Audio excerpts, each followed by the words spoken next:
The security officer's hand clamped around Maya Williams's arm. "Step aside, ma'am. Random security check." 3 white passengers had just walked through without a glance. Maya knew exactly what was random about this.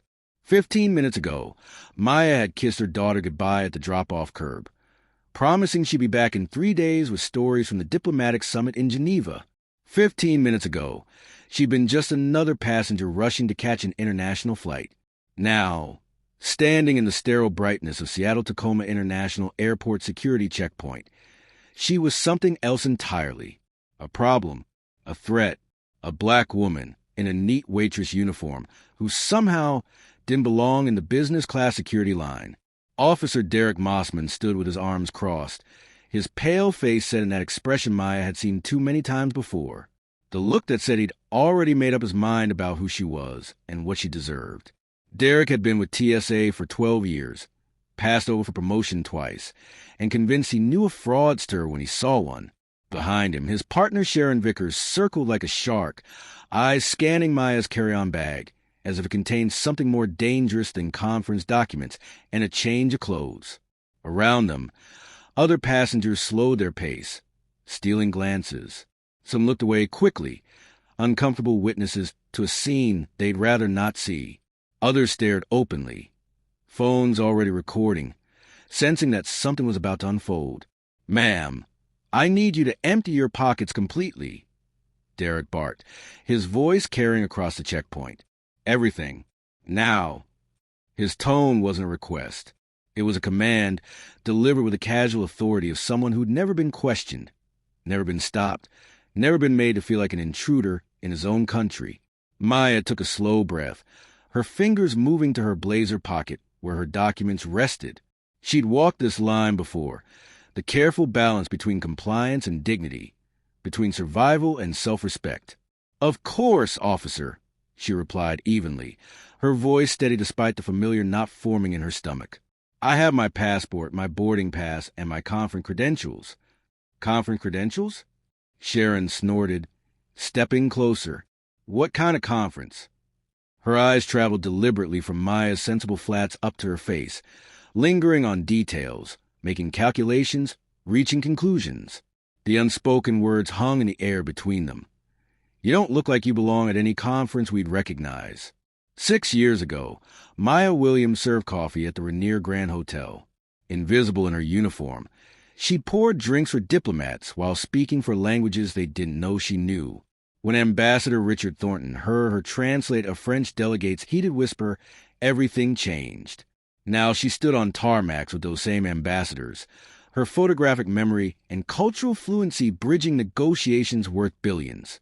But to Derek Mossman, she was still just a server, a black woman who didn't belong in the business class line.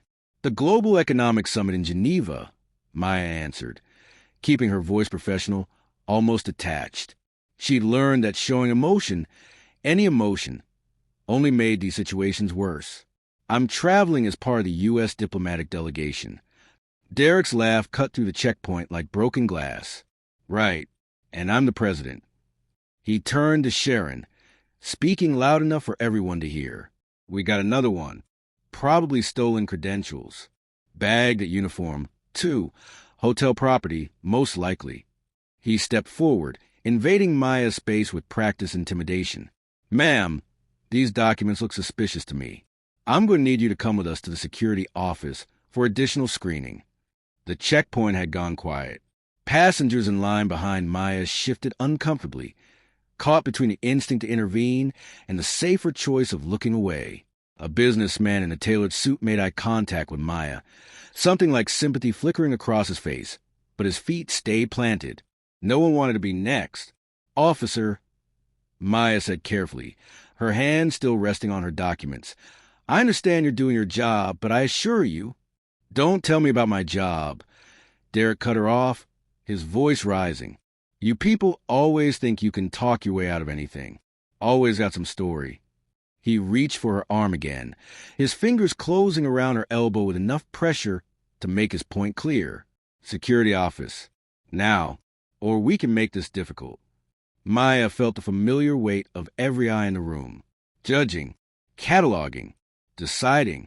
The businessman's sympathy meant nothing if he stayed silent. The recording phones meant nothing if no one intervened. She could walk away quietly, submit to the humiliation, miss her flight, or she could draw a line. "Take your hand off me," Maya said quietly. Not loud, not aggressive, but with steel underneath that made Derek pause. "You can ask me to accompany you. You can request additional screening. But you don't get to put your hands on me without cause, and we both know you don't have any." Sharon moved in quickly, trying to de-escalate before the situation spiraled beyond control. "Ma'am, please don't make this harder than it needs to be. We're just following protocol." "Protocol?" Maya's voice remained steady, but something had shifted in her eyes. "Protocol is what you just did with the 3 passengers ahead of me? The ones you waved through without a second glance?" "Because I counted. I've been counting for 6 years." She pulled her arm free from Derek's grip, not violently, but with a firmness that made it clear she wouldn't be moved so easily. "I know exactly what your protocol looks like, Derek Mossman. I've seen it before." "How do you know my name?" Derek demanded, suddenly off balance. "Your badge," Maya replied simply. "I notice details. It's part what I do. Have you ever felt invisible and hypervisible at the same time? Like every eye in the room is on you, judging you, but no one actually sees who you are?" That's what Maya felt standing there. What city or country are you watching from right now? Drop it in the comments. We love seeing where our viewers are tuning in from. And if you believe no one should be judged by the color of their skin rather than the content of their credentials, smash that like button and subscribe to Story Art for stories that prove dignity can't be stripped away by ignorance. Maya reached into her blazer, slowly, deliberately, giving them no excuse, and pulled out a slim leather wallet. "Now I'm going to show you my credentials. Not because you've given me legal cause, but because I have a flight to catch in a summit that starts in 14 hours. She opened the wallet, revealing the first document, her passport. United States of America. Maya Rose Williams. Derek leaned forward, ready to dismiss it. Then his eyes caught the color. Not the standard blue American passport he'd seen 10,000 times. This one was black. His face went slack. "That's a diplomatic passport," Maya finished calmly. She held it steady, letting him stare at it for 3 long seconds. The kind of passport issued only to official representatives of the U.S. government traveling on official business.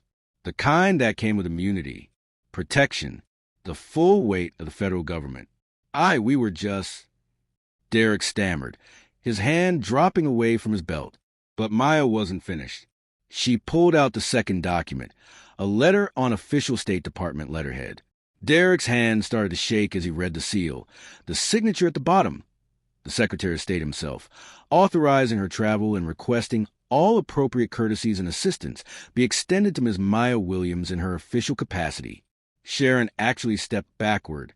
The checkpoint had gone from quiet to silent. Maya laid out the third item, her conference credentials, complete with a photo ID that granted her access to restricted diplomatic sessions, security clearances, restricted access badges, the kind of credentials that took background checks and federal approval. And finally, a business card that made Derek's face drain of all color. Ambassador Richard Thornton, with a handwritten note on the back visible even for where Sharon stood. "Maya, see you in Geneva. We need your magic with the French delegation again. RT, for pieces of evidence. For hammers driving home the same point. You misjudged. You assumed. You were wrong. Now," Maya said, her voice still calm but carrying a weight that made every word land like a judge's gavel, "I'm going to collect my belongings, proceed to my gate, and board my flight. Because if I miss this flight and the U.S. delegation arrives incomplete at a summit where we're negotiating trade agreements worth billions of dollars, someone will have to explain why." She paused, letting the implications sink in. "And I don't think you want to be the reason for that phone call to the State Department." Derek's mouth opened, closed, opened again. Ma'am, I apologize. There was a misunderstanding." "No," Maya interrupted, her voice sharp now, cutting through his excuses like a blade. "There was no misunderstanding. You saw a black woman in a waitress uniform and decided she couldn't possibly belong in the business class line. You saw my skin color before you saw my credentials. You made assumptions based on prejudice, not protocol. She stepped forward. Despite his 6-inch height advantage, Derek flinched. I was a waitress, Derek. For 15 years, I served coffee and cleared plates and smiled at people who looked right to me like I was furniture. But I was also studying, learning, building a life. And now I stand on airport tarmacs with ambassadors and translate negotiations that shape policy. Her voice dropped lower, forcing him to hear every word. What you didn't see, what you refused to see, is that I was always more than your assumptions. Behind them, someone started clapping, slowly at first. Then another person joined. Then more, until the security checkpoint echoed with applause. A woman in a business suit stepped out of line, nodding at Maya with respect written across her face. The businessman who'd made eye contact earlier pulled out his phone, typing furiously, filing a complaint, possibly writing a news story. A teenager in a college hoodie held his phone high, live stream comments flooding in. Get him, and YSSS Queen, and this is going viral. Sharon had backed away entirely, desperately radioing for a supervisor, her voice shaking as she tried to explain the situation. But Derek stood frozen, the full weight of his mistake crushing down on him. He'd stopped a diplomat. He'd put his hands on someone with State Department credentials. He'd done it publicly, loudly, in front of cameras and witnesses. And worst of all, he'd done it for exactly the reason Maya had named, because he couldn't imagine that a black woman could be anything more than what his prejudices told him she was.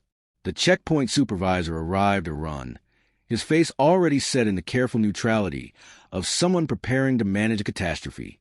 He looked at Maya's documents, at Derek's pale face, at the crowd of passengers filming everything, and his jaw tightened. Ms. Williams, he began, his voice strained with professional courtesy.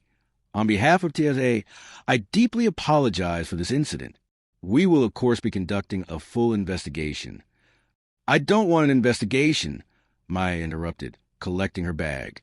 I want education.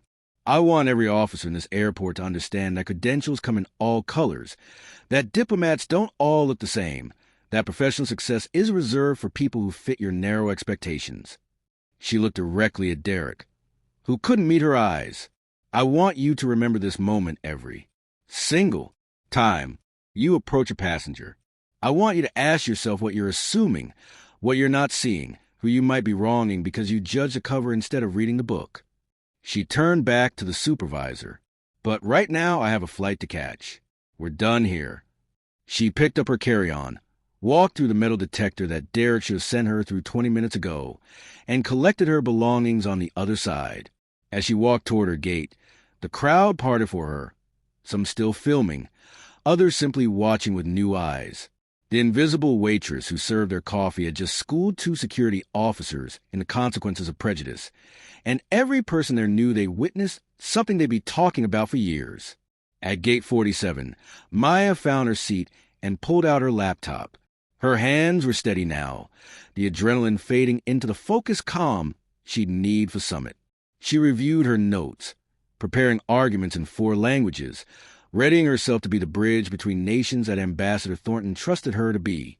3 hours later, somewhere over Montana, Maya Williams sat in business class as her flight crossed into international airspace. Outside her window, clouds stretched to the horizon like a white carpet, boundless and free. She thought about her daughter's face this morning, sticky with syrup from breakfast, asking if Mommy would bring back chocolate from Switzerland. She thought about the world she was trying to shape, one confrontation at a time. And she thought about all the Maya Williamses out there, the ones still serving coffee, the ones studying at night, the ones carrying credentials in their pockets and dignity in their hearts, who refused to be diminished by assumptions, who insisted on being seen for who they truly were. Justice doesn't always look like punishment. Sometimes it looks like a black diplomatic passport in a leather wallet. Sometimes it looks like a woman who stands her ground with grace. Sometimes it looks like a moment of education delivered under pressure. But it always, always requires the courage to say, I am more than you assume. If you believe that respect should be given based on character and credentials, not color and assumptions, hit that like button and subscribe to Story Arc. Because the assumptions you make about people could be wrong, and they could cost you everything.